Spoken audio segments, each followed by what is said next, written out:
the city and the people of the city. Guide us in the right direction to make the right decisions for the people and for the city itself.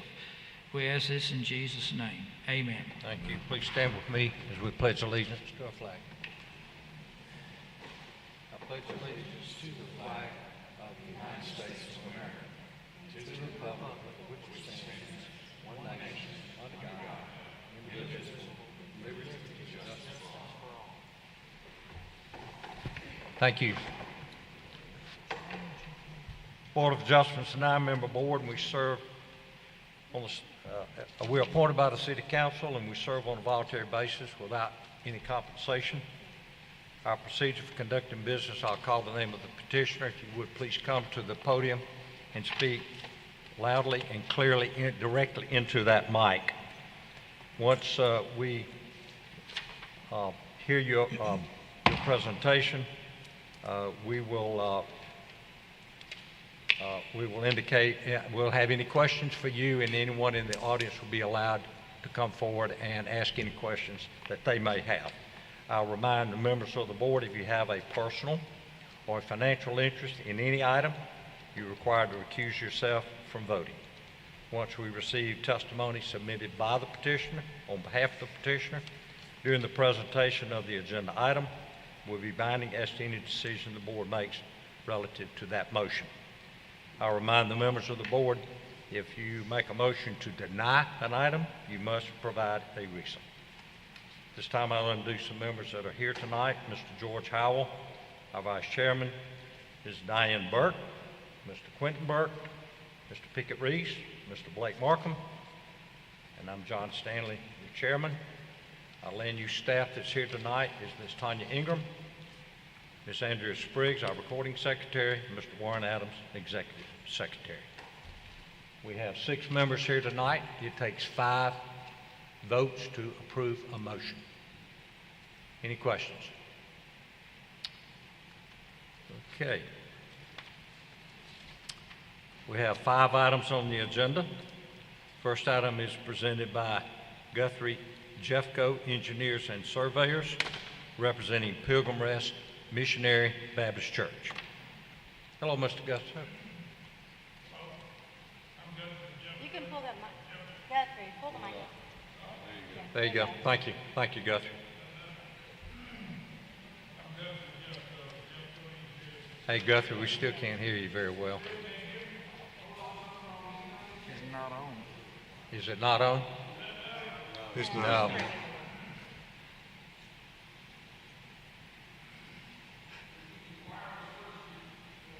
Test. You That's hear me? better. Yes. Thank you. Okay. I'm Guthrie Jeffcoat of Jeffcoat Engineers and Surveyors on South Hull Street here in Montgomery, and I'm here representing Pilgrim Rest Missionary Baptist Church. And if any of you have been around Montgomery very long, you know the good works that they do in the name of the Lord. I've got Ms. Galbraith here with me. If I can't answer questions, then I'll refer to her. She's a member and a worker there. They want to have a special exception to come close to the street, and it says for storage, but that's really for distribution and storage. They're going to use the windows of this 10 by 12 to distribute to their clients food and clothing and other things that might be needed. And there will be some storage in there also. That's primarily for distribution. And it's close to the street for that reason. Any questions? Well, yeah, that was going to be my question, is why is it so close to the street? We certainly don't want it to be a traffic hazard there. Sir? We don't want it to be a traffic hazard there. No, and it's further off the Washington than it is. The street, other street going to the south is actually closed off for all practical It's a dead-end street. It's a dead-end street So with a parking lot going across it. Yeah. Does So- anybody use that street? Does anybody use Main Well, the Street? Waterworks has to use it to get to their facility down at the bottom of the hill. I forget what they got a well or something down there, but they go through that parking lot to get to it. you look at the site plan, it'll be on there. Yeah, we're looking at that. I'm just concerned it's too close to the street. It could be a traffic issue. Well, being a dead-end street with plenty of parking on the other side, we don't think it will be, and it'll grant the convenience of the clients walking right up to the window and getting their take and leaving from there. Yes. Is there a sidewalk there where this building's gonna be for people to stand on? Yes, he said. Okay. So Main Street On is, Washington Avenue there, on Washington there is. On Washington, okay. okay. Any questions, board members? Anyone in the audience care to address this item? If not, I'll entertain a motion. I'll make a motion to approve. Have a motion to approve. Second. Have a second. Any further questions? All in favor, raise your hand. It's unanimous. Thank you. Thank you, sir.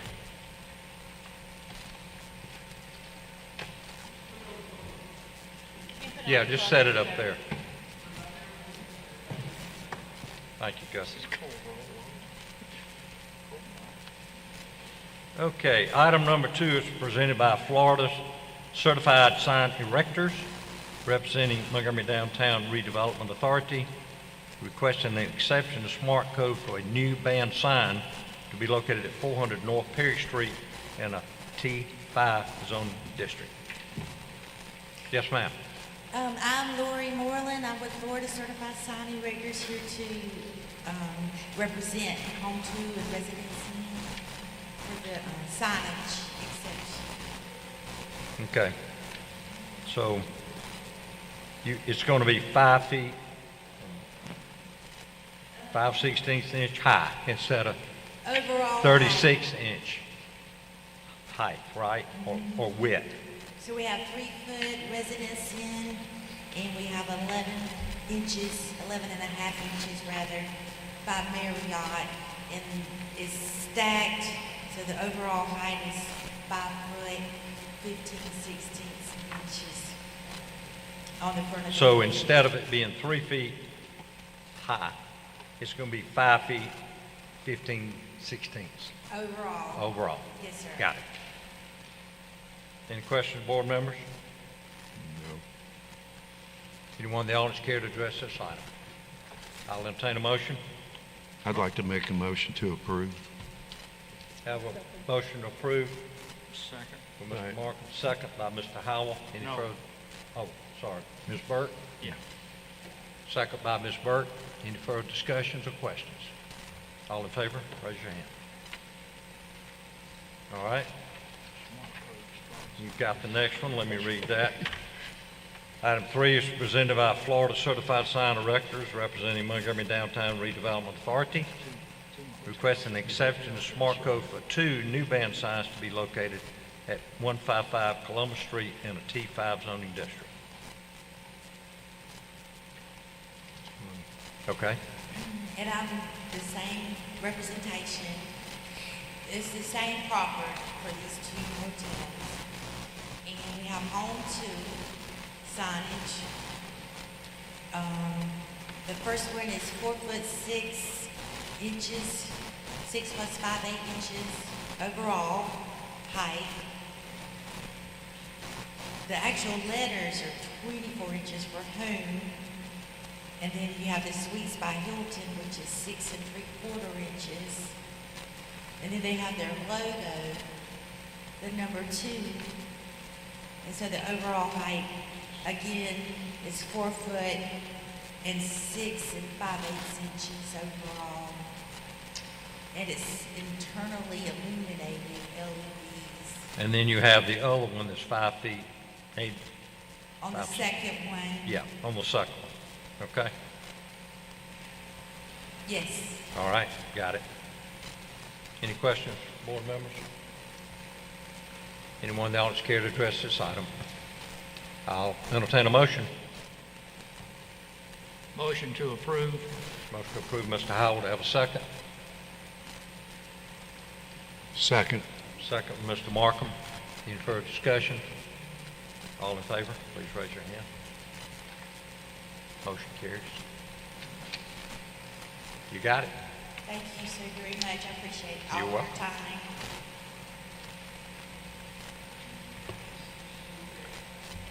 Item 4 is presented by Larry Speaks and Associates, representing Apologetics Press, requesting a parking variance for an additional building be located at 230 Landmark Drive in a B2 zoning district. Stephen Speaks with Larry Speaks and Associates, representing Apologetics Press. Apologetics Press is proposing to tear down the existing storage unit in the back of their property. Scroll up just a tad more, and we'll see the aerial photo. And they're going to construct a larger storage building behind their existing building. Well, that coverage pushes them over their limit. They have 10 employees. Proposing to increase their employee count. We can provide about 23 spaces on the site. We just are short of what something calls for based on the building coverage. So we're asking for a variance of 23 spaces. Okay. Stephen, I believe you said this is for storage, correct? Correct. Got it. They don't have a retail space. They don't have people coming and going during the day. This is storage. They do a lot of internet sales, and they ship books, religious materials back and forth. That's what this building will be used Yeah. for, storage only. Well, if we approve the variance, it's going to apply for storage only. So if they were to sell the building or try to convert the use, then they would have to come back for another variance. Okay. Yes, sir. Got it. They understand. Okay, good. Any questions, board members? Yeah, what's the access to the new building gonna be? Where is it gonna be? There's a, it's hard to see on the site plan, but there's a brick building that sits in front, the front's on Landmark. On the south side of that building, across the parking lot, there's a concrete walkway that will extend to that building in the back. So your access will be from the outside. Yes, sir. Okay, and take stuff out of one building and put it in the other. And they back into that concrete parking area on the south side of the building, up the road, the books, and they store it in this building, and they go back out on that south side. Okay. Comes in on the south side. There you're talking about. If you go to that next slide and get that area, you can see, the area. Yeah. You see that walkway on the south side of the building? Long Right as- there. Yeah. I don't know if you can see it, but that building in the back, the white building, is going to be about 3 times larger and more access and process and walkway. That's the building that's coming down, Yes, sir. be That replaced. white building's coming down, and they're going to be bigger building, 17,000 square feet in that same location, which is going to get larger. All right? Where's Fraser gonna put their dumpster? Not your problem, right? That's their storage building right there to I know. the west of that property. I spent a lot of time in that building. I understand. Any other questions? Anyone in the audience care to address this item? If not, I'll entertain a motion. Mr. Chairman, I make a motion that we approve Mr. Speaks's request for a parking variance as presented. Okay, you have a second? I'll second. Second, Mr. Howell. Any further discussion? All in favor, raise your hand. It's unanimous. Thanks, sir. Thank you. Thank you, Stephen. Y'all moved much faster than the planning commission did last month. Congratulations. You got it. You know me, don't you? Come next month.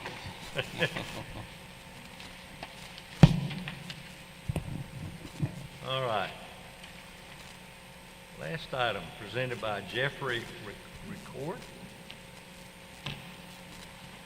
Requesting a special exception for plumbing in an accessory structure to be located at 830 Snow Chambers Road in an Ag 1 zoning district. My name is Marvin Richardson, Mr. Rector tonight.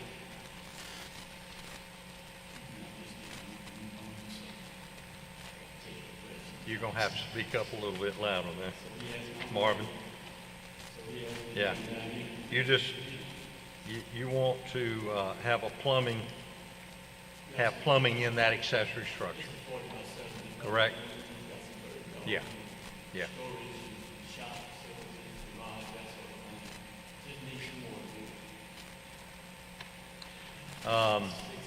No living quarters, no one living in it. Strictly for plumbing, right? But no living quarters. No living quarters. Okay. Okay. Any questions? I'll entertain a motion. Motion to approve. Mr. Halvin made a motion to approve. Have a second? I'll second it. Mr. Burke, seconds. Any further discussion? All in favor? Raise your hand. It's unanimous. All right. How you been doing, Mark? Good. Hadn't seen you in a while.